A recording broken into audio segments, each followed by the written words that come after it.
ಪ್ರಸಕ್ತ ಬಜೆಟ್ನಲ್ಲಿ ಪರಿಷ್ಕೃತ ಕನಿಷ್ಠ ವೇತನವನ್ನು ಕೂಡಲೇ ಜಾರಿಗೊಳಿಸಿ ಅದಕ್ಕೆ ಬೇಕಾದ ಅನುದಾನವನ್ನು ಬಜೆಟ್ನಲ್ಲಿ ಮೀಸಲಿಡಿ ಎಂದು ಕರ್ನಾಟಕ ರಾಜ್ಯ ಸಂಯುಕ್ತ ವಸತಿ ನಿಲಯ ಕಾರ್ಮಿಕರ ಸಂಘ ವಿಜಯಪುರ ಜಿಲ್ಲಾ ಸಮಿತಿ ವತಿಯಿಂದ ಜಿಲ್ಲಾಧಿಕಾರಿಗಳ ಮುಖಾಂತರ ಸರ್ಕಾರಕ್ಕೆ ಮನವಿ ಪತ್ರ ಸಲ್ಲಿಸಲಾಯಿತು. Bureau report Ravi ಕೋಲಾಕರ.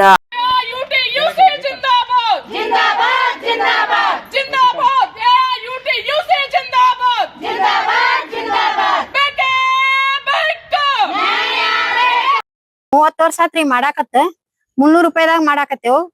30 ವರ್ಷ 20 ವರ್ಷ ಮೇಲ್ಪಟ್ಟಿದ್ದವ್ರನ್ನ ಗೋರ್ಮೆಂಟ್ ಮಾಡ್ಕೋ ಅಂತ ಹೇಳಿ ಕೇಳ್ಕೊತೇವ್ರಿ. 10 ವರ್ಷ 5 ವರ್ಷ ಬಿಡ್ರಿ ಅವ್ರನ್ನ.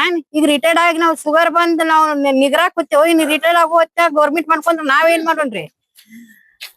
ಅದಕ್ಕ ಈಗ ಯಾರ್ದ ಸರ್ವಿಸ್ ಹೆಚ್ಚಾಗೈತಿ ಅವ್ರನ್ನ ಗುತ್ತಿಗೆದಾರದಿಂದ ತೆಗೆದು ಗೋರ್ಮೆಂಟ್ ಮಾಡ್ಕೊಳಕ್ ಪ್ರಯತ್ನ ಮಾಡ್ರಿ.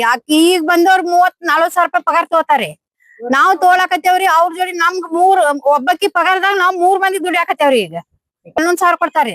ಈಗ 5 ವರ್ಷ ಮಾಡಿದವ್ರು 35 ಸಾವಿರ ರೂಪಾಯಿ ಪಗಾರ ತಗೊಳಕತ್ತಾರಿ. ನಾವ್ 23 ವರ್ಷ ಆತ್ರಿ ಹೋಗಾಕತ್ತೀವಿ. ನಾವ್ ಹೋಗಾಕತ್ತಿ 23 ವರ್ಷ ಆತ್ರಿ. ಈಗ 300 ರೂಪಾಯಿದಾಗ ನಾವ್ ದುಡಿಯಾಕತ್ತೇವ್ರಿ. ಈಗ ಅವ್ರಿಗೆ ನಮ್ಗ ಇದು ಮಾಡಿದ್ರೆ ಹೆಂಗಾಗತ್ರಿ?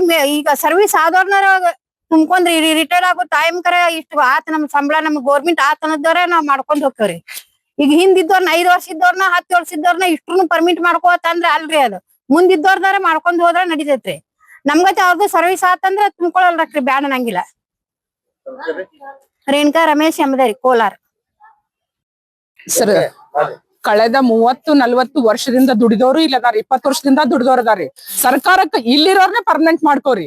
ಇಲ್ಲ ಅಂದ್ರೆ ಬೀದರ ಮಾದರಿ ಅಂತೆ ಸೊಸೈಟಿ ಮಾಡ್ಕೊಂಡು ಅವರಿಗೆ ತಕ್ಕದಂತ ಪೇಮೆಂಟ್ ಕೊಡ್ರಿ. ಯಾಕಂದ್ರೆ ಈಗ ಅವ್ರು ದುಡಿತಕ್ಕಂಥದ್ದು ಇಲ್ಲಿ ಬೆಲೆ ಏರಿಕೆಗೂ ಏನು ಸಂಬಂಧ ಇಲ್ಲ. ಯಾಕಂದ್ರೆ ಅವ್ರು ಬಹಳ ಕಷ್ಟಪಟ್ಟು ದುಡಿದ್ರು ಅವ್ರಿಗೆ ಅವ್ರು ದುಡಿದಂತದಕ್ಕೆ ಫಲ ಸಿಗ್ತಾ ಇಲ್ಲ.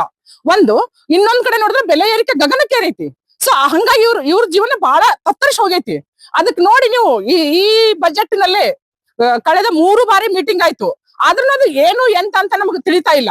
ಸೊ ನಾವು ಹೋದ್ ವರ್ಷ ಏಪ್ರಿಲ್ ಅಲ್ಲಿ ಬೆಂಗಳೂರಿನಲ್ಲಿ ಪ್ರೊಟೆಸ್ಟ್ ಮಾಡಿವಿ. ಸುಮಾರು ಒಂದು 4,000-5,000 ಸಾವಿರ ಜನ ಇದ್ದೆ ನಾವು ಪ್ರೊಟೆಸ್ಟ್ ಅಲ್ಲಿ. ಬಟ್ 7 ವರ್ಷದಿಂದ ವೇತನ ಪರಿಶೀಲನೆ ಆಗಿರ್ಲಿಲ್ಲ. ಇವಾಗ ಪರಿಶೀಲನೆ ಮಾಡಿದ್ರು ಇನ್ನೂ ಕೊಡ್ತಾ ಇಲ್ಲ. ಅದು ಏನು ಅಂತ ನಮ್ಗೆ ಈಗ ಈ ಉತ್ತರ ಬೇಕು. ಸೊ ಅದಕ್ಕಾಗಿ ನಾವು ಈ ದಿನ ಪ್ರೊಟೆಸ್ಟ್ ಹಾಕೊಂಡು ಈ ಬಜೆಟ್ ಅಲ್ಲಿ ನಾವು ಬಜೆಟ್ ಮೀಸಲಿಡಿ ಅಂತ ಕೇಳಾಕತ್ತೀವಿ. ಪ್ರತಿ ಸರಿನೂ ಕೇಳ್ತಾ ಇದೀವಿ. ಸರ್ಕಾರದಲ್ಲಿ ಆದೇಶ ಇದೆ, 3 ವರ್ಷಕ್ಕೊಮ್ಮೆ ವೇತನ ಪರಿಷ್ಕರಣೆ ಆಗ್ಬೇಕಂತ ಆದೇಶ ಇದೆ. ಆದೇಶ ಉಲ್ಲಂಘಿಸಿ ಈಗ 8 ವರ್ಷ ಅಂದ್ರೆ ಕಳೆದ ವರ್ಷಕ್ಕೆ 7 ವರ್ಷ ಆಗಿತ್ತು. ಈಗ 1 ವರ್ಷ ಆಯ್ತು ಮತ್ತೆ ನಾವು ಪ್ರೊಟೆಸ್ಟ್ ಮಾಡಿ. ಈಗ 8 ವರ್ಷ ಆದ್ರೂ ಇನ್ನು ವೇತನ ಪರಿಶೀಲನೆ ಆಗಿಲ್ಲ. ಒಂದ್ ಕಡೆ ಆದ್ರೂ ಈಗಿರೋ ಬಂಡವಾಳಶಾಹಿ ವ್ಯವಸ್ಥೆಯಲ್ಲಿ ಅದು ಅವರು ಇದು ಫೈಟ್ ಮಾಡಕ ಅಂದ್ರೆ ಇಷ್ಟ ಕೊಟ್ರೆ ನಾವ್ ಹೆಂಗ್ ಕೊಡೋನು ಅಂತ ಅವ್ರು ಫೈಟ್ ಮಾಡಾತಾರೆ. ಸೊ ಅದಕ್ಕಾಗಿ ನಮ್ದನ್ನ ಮುಂದುವರ್ಸ್ಕೊಂಡು ನಮ್ದೇನ್ ವೇತನ ಪರಿಶೀಲನೆ ಅದು ಪರಿಶೀಲನೆ ನಮ್ಗೆ ತಕ್ಕ ವೇತನ ಕೊಡ್ರಿ, ನಮ್ಗೆ ಪರ್ಮನೆಂಟ್ ಮಾಡ್ಕೊಡ್ರಿ. ಆಮೇಲೆ ಸಮಾನ ಕೆಲಸಕ್ಕೆ ಸಮಾನ ವೇತನ ಕೊಡ್ರಿ. ಒಂದ್ ಕಡೆ ಪರ್ಮನೆಂಟ್ ದವರು ನೇರ ನೇಮಕಾತಿ ಮಾಡ್ಕೊಂಡವ್ರನ್ನ ತಗೊಂಡಿರ್ತಾರ. ಸೊ ಅವ್ರ ಏನ್ ಕೆಲಸ ಮಾಡಲ್ಲ, ಆದ್ರೂ 40-50 ಸಾವಿರ ರೂಪಾಯಿ ಸಂಬಳ ತಗೋತಾರ.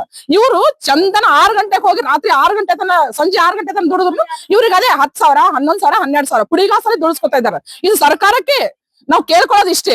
ಬಟ್ ಮುಂದೊಂದ್ ದಿನ ನಾವು ಎಚ್ಚರಿಕೆ ಕೊಡ್ತಾ ಇದೀವಿ. ಈಗ ಸಾಂಕೇತಿಕವಾಗಿ ಬಂದು ಮುಂದೊಂದ್ ದಿನ ನೀವು ಹೀಗೆ ಮುಂದುವರೆದ್ರೆ ನಾವು ಹಾಸ್ಟೆಲ್ ಬಂದ್ ಮಾಡ್ಕೊಂಡು ಪ್ರೊಟೆಸ್ಟ್ ಮಾಡ್ತೀವಿ ಅಷ್ಟೇ.